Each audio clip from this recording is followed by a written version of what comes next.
আমরা ওয়াইস আল কুরনির নাম সবাই শুনছি।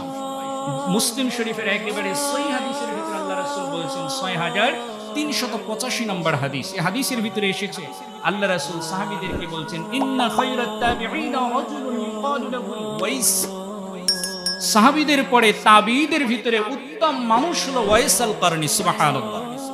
তার নাম হলো ওয়াইস। তিনি ইয়ামেনের কর্ন শহরে বসবাস করতেন, তাই তাকে করনী বলা হয়। এই ওয়াইসের ক্ষেত্রে আল্লাহ রাসূল বলছেন, ওয়ালাহু ওয়ালিদাতুন ওয়া কানা বিহি বায়াতুন ফামুরুহু ফালইস্তাগফির লাকুম।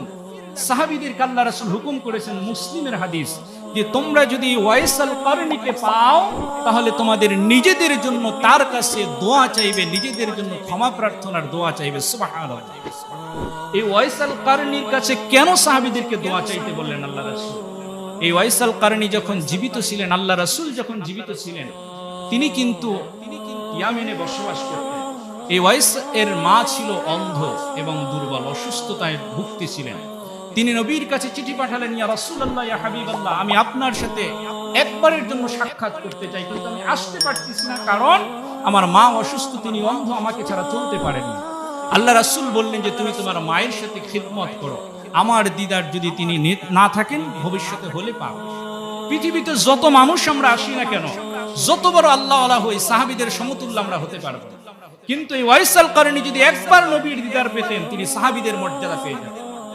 কিন্তু নবীর হুকুম ছিল কি, যে আমার দিদারের দরকার নাই, সাক্ষাতের দরকার নাই, তুমি কি করো, মায়ের খেদমত করো। মায়ের খেদমতটাকে এত পছন্দ করছেন যে তাকে আল্লাহ সুবহানাহু ওয়া তাআলা মুস্তাজাবুদ দাওয়া বানিয়ে দিয়েছেন। এই পৃথিবীর জমিনে দাঁড়িয়ে যা দোয়া করত, আল্লাহ সব দোয়া কবুল করে দিতেন, কোনো দোয়া ফিরিয়ে দিতেন না।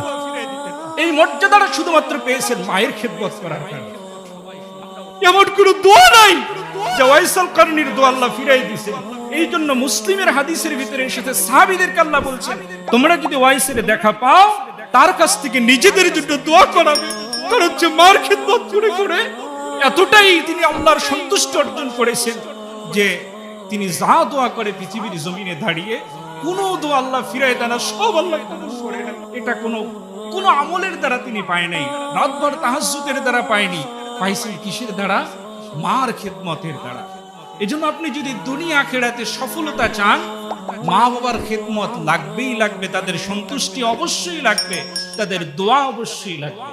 তাই সম্মানিত হাজির, জীবনের যে পরিস্থিতির সম্মুখীন হই না কেন, আমরা যেন সর্ব অবস্থায় মা বাবার খেদমত করি, তাদের সাথে সুন্দর আচরণ করি, তাদের হকগুলো আদায় করার চেষ্টা করি। আল্লাহ পাক আমাদের সকলকে তাদের পরিপূর্ণ অধিকারগুলো, হকগুলো আমরা সকলেই বলি আমিন সুম্মা আমিন।